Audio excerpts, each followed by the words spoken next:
All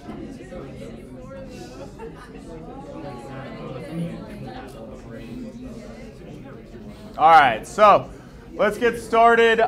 If you got here late or whatever, all right, shut up. If you got here late or whatever, please make sure to just complete the student rating of instruction. They are very helpful, okay? We're going to go dive in on our last topic to discuss in this kinetics chapter, and these revolve around what are called reaction mechanisms, okay? So if you remember at the very beginning, I told you that you cannot determine like the rate of a reaction, the rate law of a reaction, just by looking at a balanced chemical equation. So we cannot determine our rate law just by looking at a balanced chemical equation.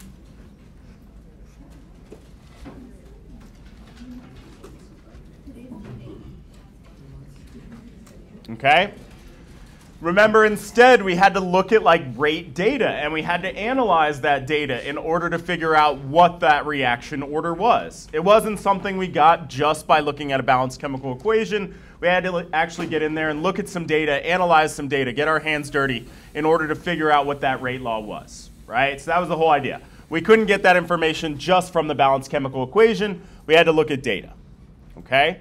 But if the big brains in the chemistry department come along and give you the reaction mechanism, we are going to be able to determine the rate of a reaction from that mechanism. Okay, so that's what we're sort of, and I'll explain what a mechanism is here in a second, but we can determine our rate law if we're given what's called a reaction mechanism.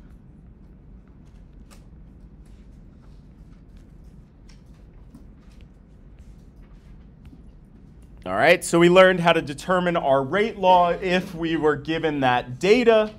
All right, now we're also saying, okay, well, if we're given the mechanism of a reaction, we can also determine our rate law from that.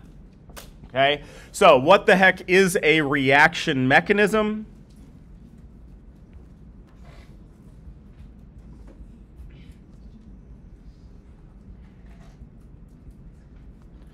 These are the step-by-step details of how a chemical reaction occurs.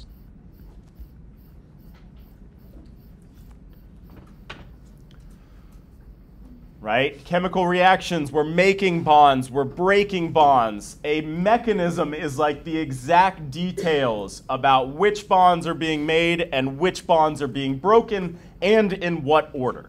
Right? So it's like the most information that you could know about a particular reaction is its mechanism, the step-by-step details of how bonds are being broken and how bonds are being formed in that chemical reaction.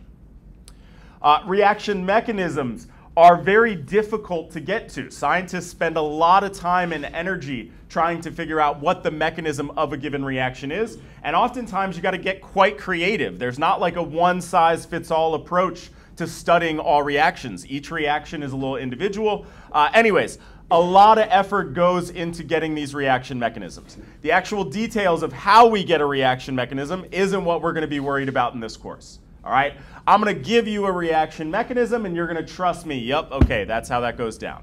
All right, how we got there, a lot of work went into it, right? So we're going to just trust the big brains in chemistry have correctly figured out what this mechanism is. All right, so again, it's just kind of like step-by-step details of how what bonds are being broken and what bonds are being formed. So we're going to take this reaction here. This is our overall chemical reaction here. Just by looking at this balanced chemical equation, we don't know anything about the rate of this reaction. Okay? But now we got some big brains coming along, and they're going to tell us that our reaction mechanism for this is that this reaction actually happens in two parts.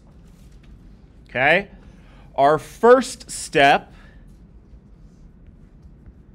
we have one molecule of hydrogen gas reacting with one molecule of iodine chloride.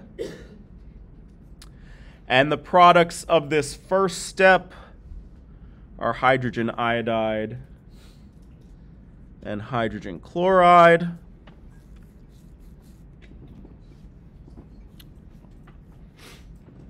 All right, that's the first step. And then what happens after that, in a second step, is that hydrogen iodide reacts with a second molecule of iodine chloride to form HCl and iodine.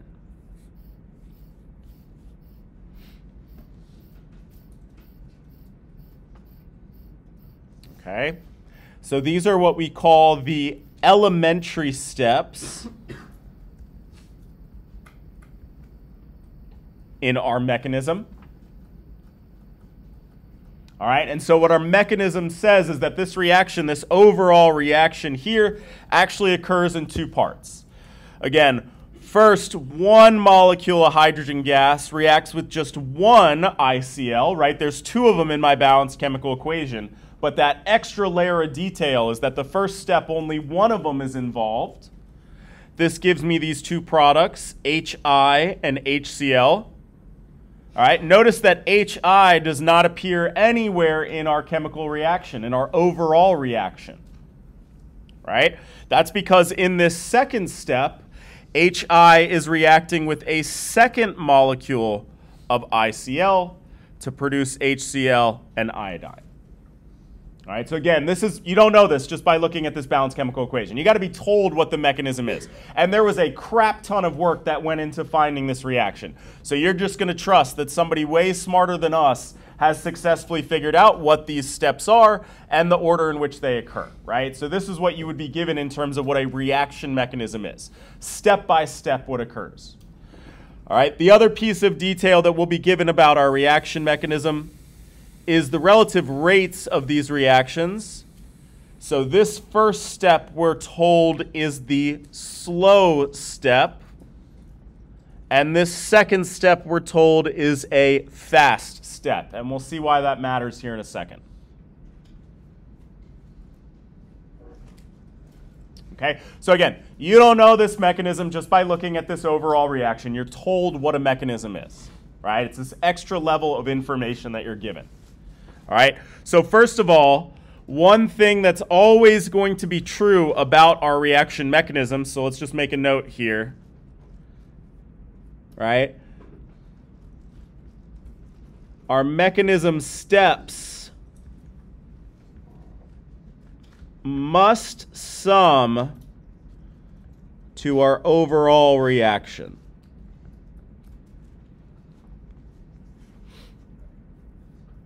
Okay, and I gave you this overall reaction, but let's just take these two steps in our mechanism and convince ourselves that indeed everything sums up the way that we think it should. All right, so let's just practice what I mean by summing these chemical equations. Okay, so what I'm going to do is I'm going to look at these two steps and I'm going to cancel out anything that appears on both sides.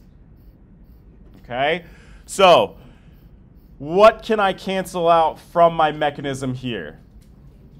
The HI, right? The HI is on the reactant side in step 2 and on the product side in step 1. So that's going to cancel out. Can I cancel anything else out? No, that's actually it, right? So I have ICl in both of these, but they're both on the reactant side, so those don't get to cancel out. In fact, I have to combine them when I'm summing everything up. So when I add everything, I'm going to start with my reactants, H2, and now I have ICl plus ICl, so 2 ICl. Now I can jump to my product side. What am I going to do with those HCl's? How many HCl's should I have in my product? 2. And then 1 iodine, I2. Okay? And again, I gave you that overall reaction so we can check, all right, that checks out. But if we're just given a mechanism, we should be able to find the overall reaction by summing those steps together. Okay? So first thing we can note about our mechanism is that the steps in our mechanism must sum to our overall reaction. All right? I'm going to get rid of these little slashes just so we don't confuse ourselves.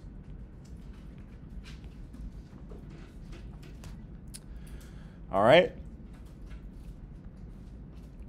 The other thing we can note about our mechanism is that the slowest step,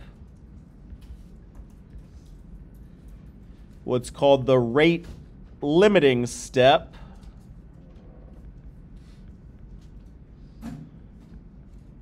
will uniquely determine our rate law.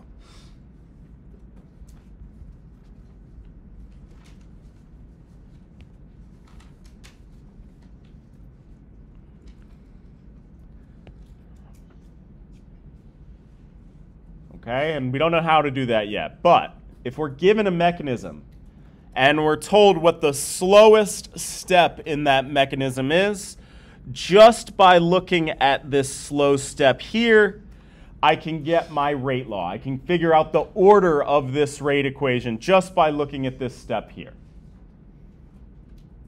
All right? So let's just sort of show how we do that. It's actually really straightforward. There's nothing crazy here. But let's just use sort of generic variables here. Here's our elementary step. Here's our rate law. All right, and let's just do a few examples. If our elementary step is A plus B leads to product,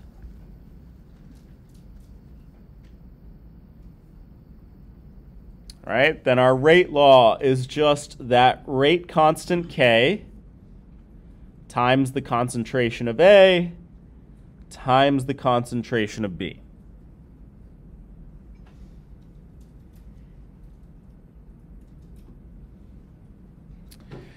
If our elementary step is 2A leads to product, then our rate law is going to be K times the concentration of A squared, a second order reaction.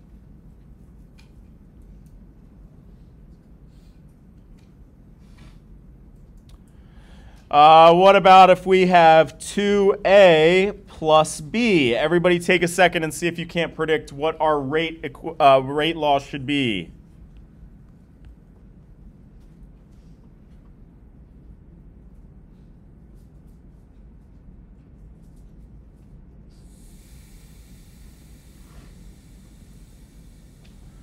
All right, so we're going to have K, to product. We're going to have K times the concentration of A squared, since it was 2A, times the concentration of B.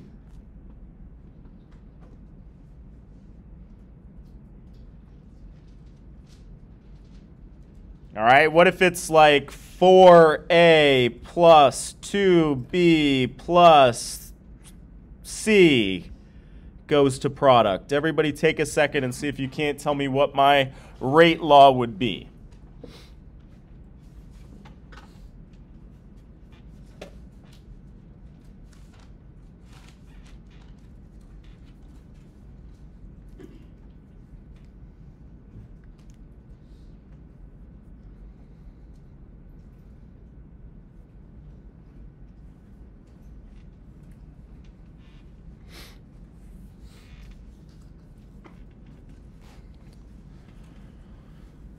All right, so K times the concentration of A.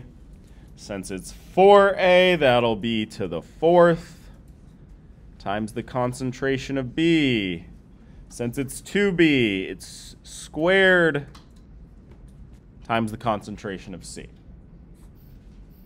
All right, so if we're given these elementary steps, we can get our rate law by multiplying the concentration of all our reactants. And then similar to what we saw for when we have our, when we're building our equilibrium expressions, these coefficients become exponents in our rate law. All right, so coefficients become exponents in our rate law.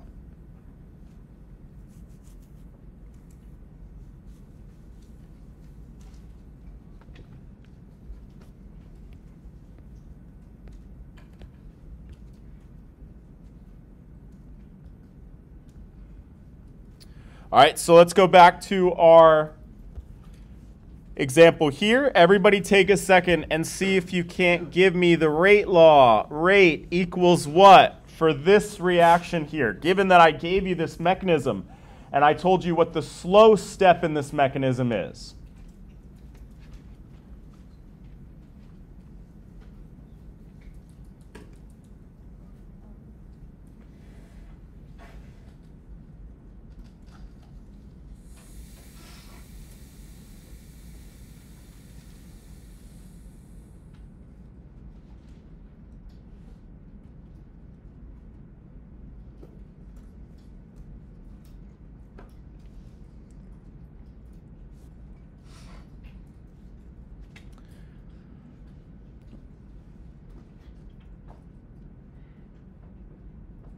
All right, so again, the rate law is going to be only based on the slowest of our elementary steps, what we call the rate limiting step. So that's this one here.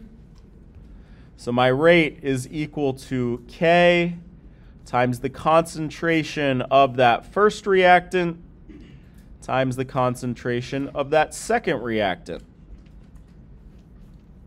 All right, so this reaction is first order with respect to both of those reactants. Notice how in my overall reaction there's a 2 ICl, but again, what only matters for our rate law is that rate limiting step, the slowest step in our mechanism. And in that slow step, there's only one molecule of iodine chloride reacting. Right? So if we're given the reaction mechanism, we can actually get our rate law just by looking at those elementary steps, just by looking at the chemical equation for those elementary steps. All right, so let's do another one here.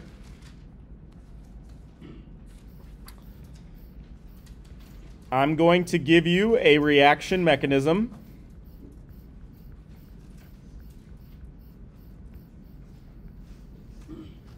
Okay.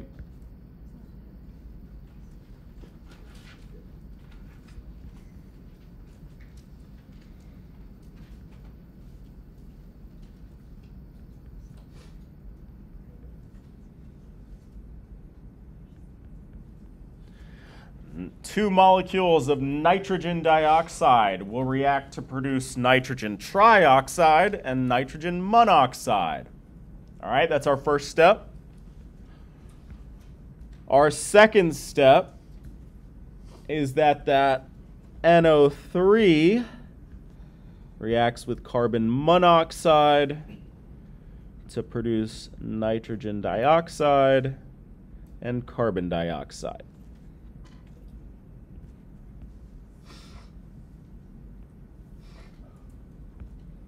Okay, so step one, everybody take a second and give me my overall reaction. Right? Sum up these two elementary steps and let's figure out what our overall reaction is.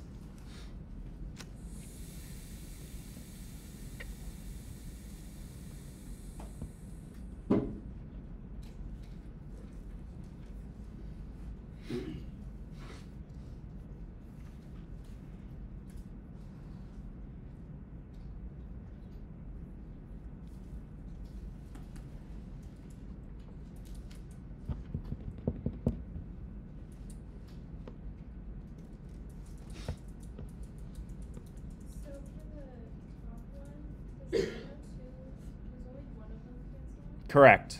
Yep, exactly.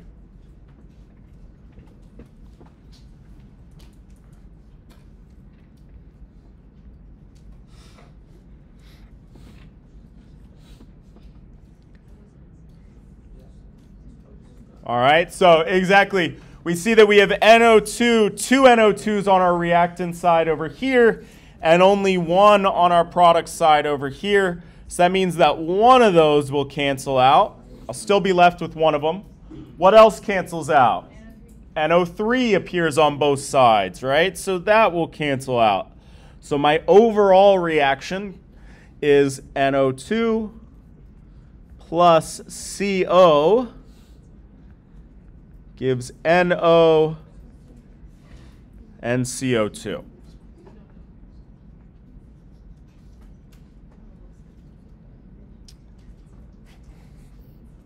Cool?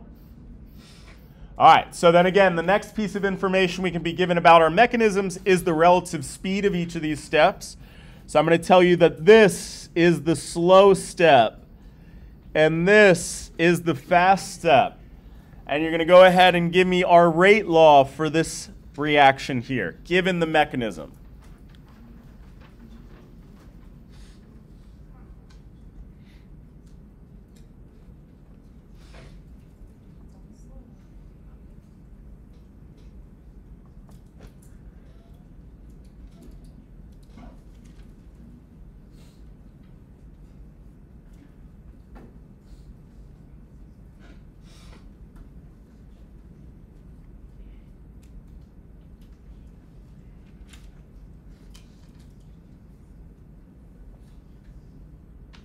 What's up?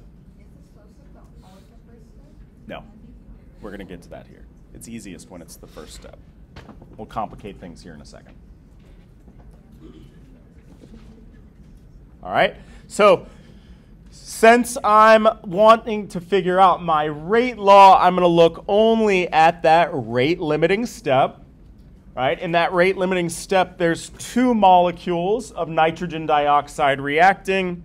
So I'm going to take this concentration of nitrogen dioxide and square it in my rate law. Okay? Notice that that is not something that you would have been able to figure out just by looking at your overall equation, right? You'd have to be given that mechanism. Okay? All right, let's do another one here.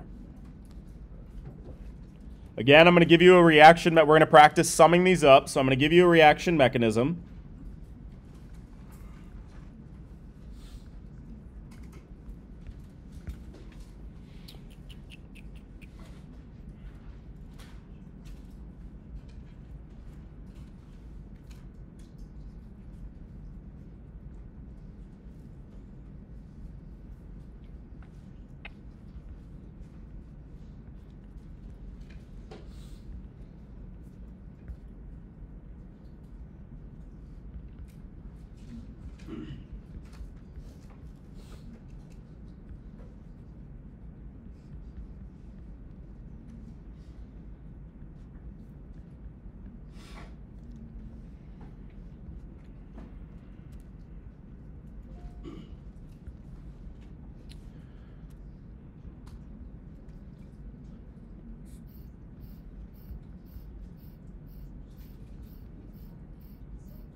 All right, so this mechanism is actually a three-step mechanism. So there's three elementary steps that we're going to have to sum up to get our overall reaction.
Who sees something that can cancel out here? N2O2 appears on both sides, so I can nix that. Anything else? N2O. Right, so my overall reaction will be 2 nitrogen monoxides, NOs, plus how many H2s? 2, right, because I'm going to sum these two up because they're on the same side, not opposite sides. Leads to how many waters? 2. And then how many nitrogens? Just 1. Okay? So again, given this mechanism, we can sum up these steps to figure out our overall reaction. All right, and then now we want to find, so rate law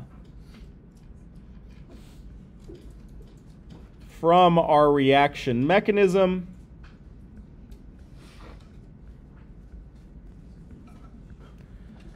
Again, this is going to be based on what? The fast or the slow steps? Slow. On the slow steps. So as we've established, this is going to be determined by the slowest step in our mechanism. Okay? And up until now, we had seen examples where it was always that first step that was the slowest step. And honestly, that's like best case scenario. Okay? In this particular reaction, though, it turns out that this first step is quite quick, and it's the second step that's our slowest step. All right? So everybody take a second and give me my rate expression, my rate law, given that it's this middle step that's our slow step.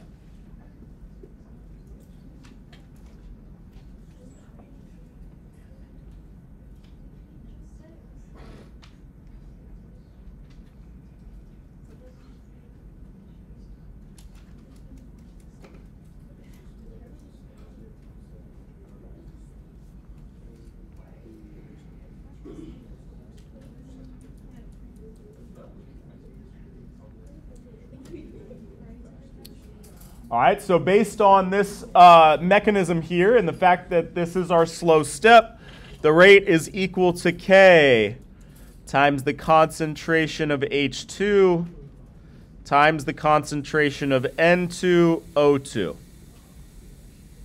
Right? That's what I got based on my mechanism. All right? But there's a problem with this rate expression. This is why it's going to be a little bit more of a pain in the ass when it's like the second or the third step that's the slow step.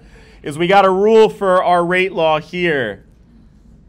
And that is that compounds in our rate law must appear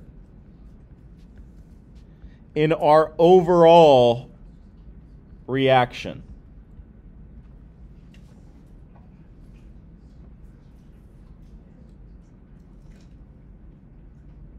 All right, so given that this was the slow step here, this is what we would get as our rate law. That's legit, okay?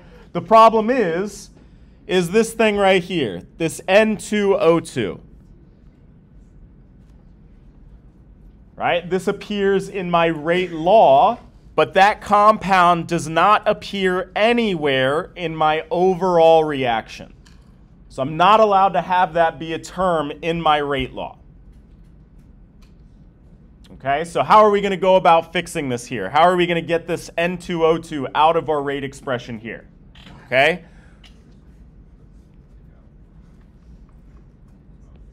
Let me make some room for myself.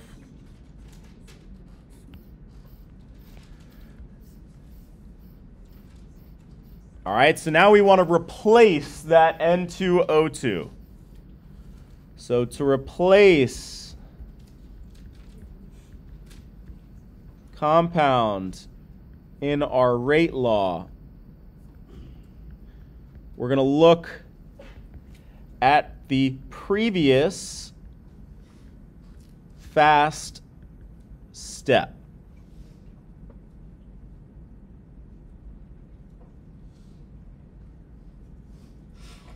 All right? So in order to get this thing out of this expression here, I'm going to look up at this fast step up here. Okay?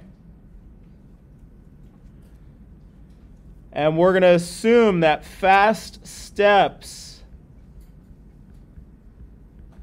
are at equilibrium.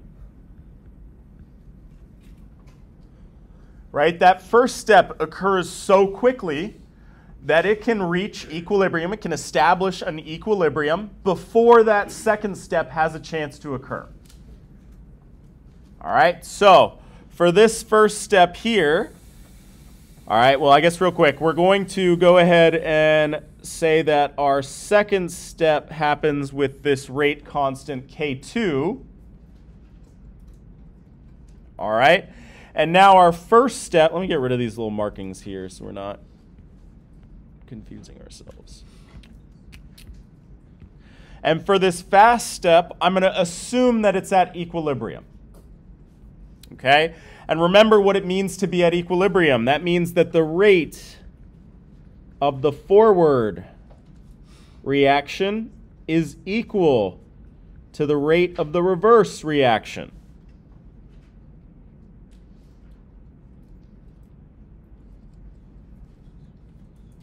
All right, so I'm going to look at this mechanism here, and I'm going to assume it's at equilibrium. So I'm going to change my arrow here. I'm going to have one going in this direction, the forward reaction. We'll call that K1. Right? But this is at equilibrium, so I also have the reverse reaction. And we're going to call that rate constant K minus 1, going in the opposite direction.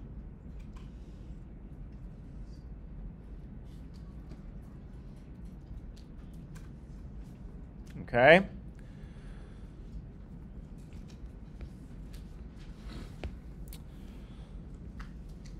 All right, so now we're going to build our rate law for the forward reaction of that first step.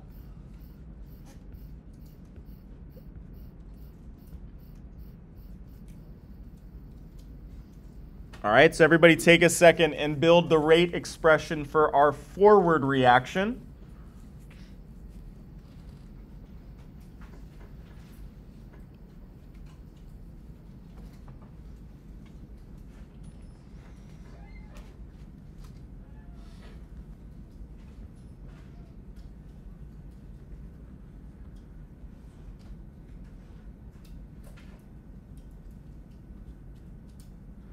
Right, so this is rate equals K1 times the concentration of nitrogen monoxide. And what am I going to do to that concentration?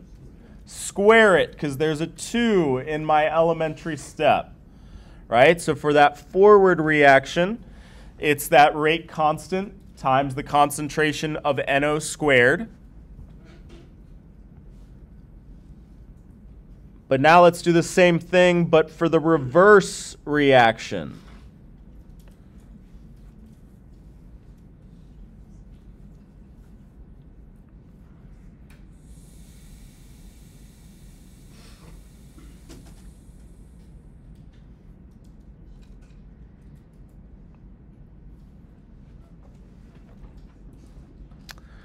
Right, so for our reverse reaction, I'm going to treat this as my reactant here, the N2O2. So this is rate equals, now it's K to the minus 1 times the concentration of N2O2.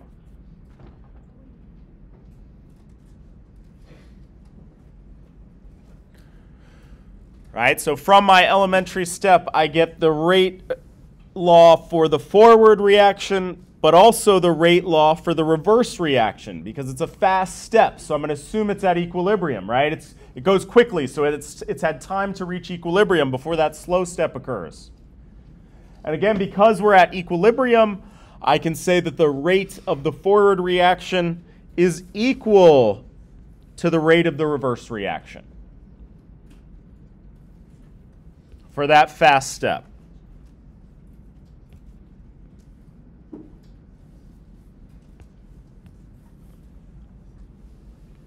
All right, so just to summarize here, this first one, this is our rate expression based on our slow step, on our rate limiting step.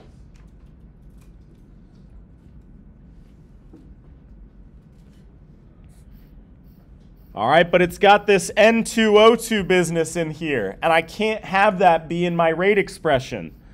So now I need to replace concentration of N2O2.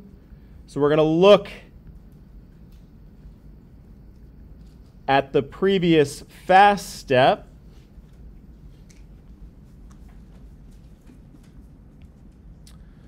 From that fast step, I get the rate of the forward reaction, the rate law for my forward reaction.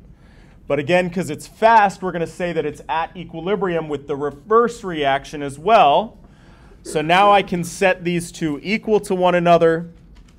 K1, concentration of NO squared, equals K to the minus 1, concentration of N2O2.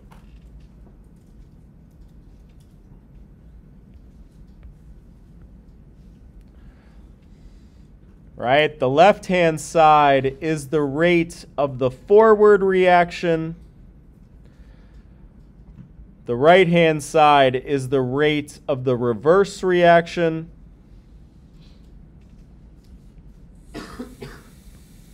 Okay? And again, I'm using the fact that fast steps are at equilibrium. So the rate of the forward reaction is equal to the rate of the reverse reaction.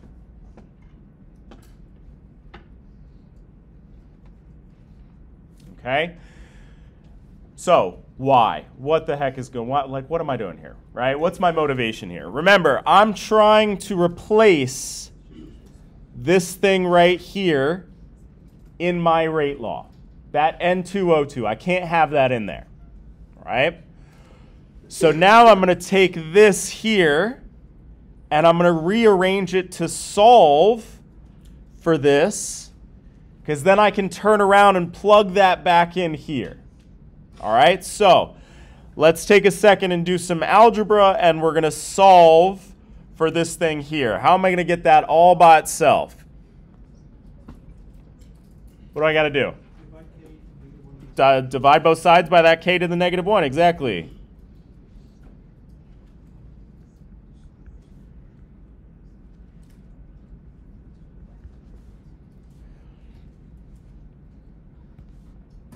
That cancels that out.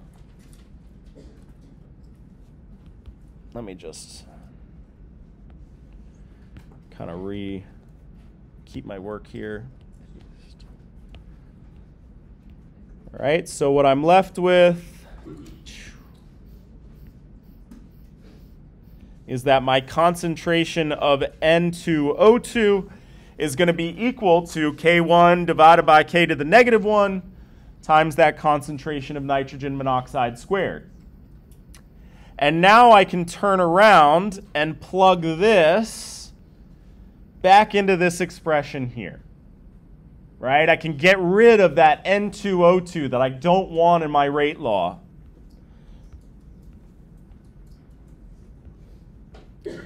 So now redefining this, I have rate equals K2 times the concentration of H2 times K1 over K minus 1 times the concentration of nitrogen monoxide squared.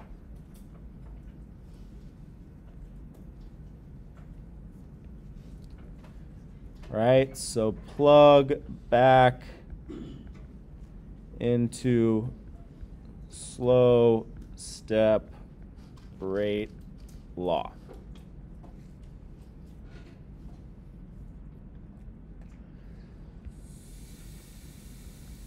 All right, and we can kind of rearrange here, K2 times K1 over K minus 1.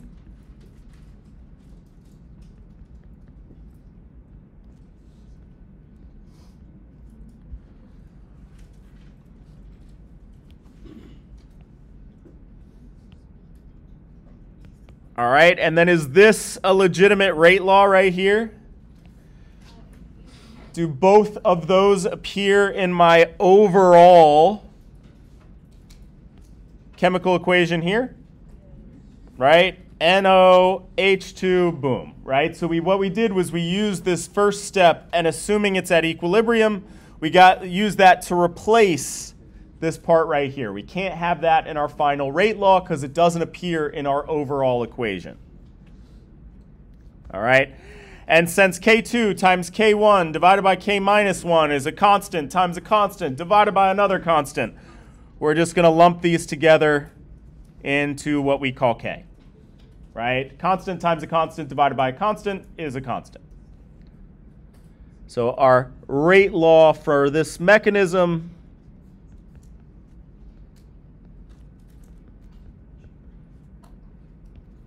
is this here.